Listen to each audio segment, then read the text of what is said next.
All right, guys, back to fixing up my baby.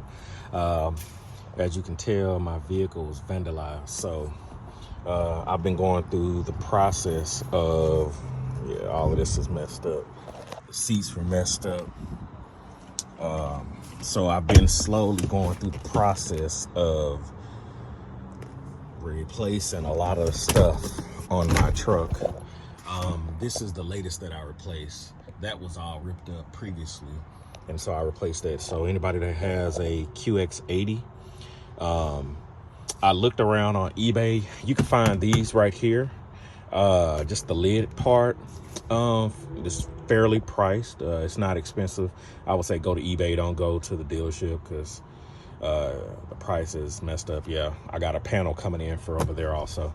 But initially I was just gonna replace this, but this spring it won't stay closed, and the front part of this have scratches and stuff on it. So I'm just gonna replace this whole thing. So you first want to start down here.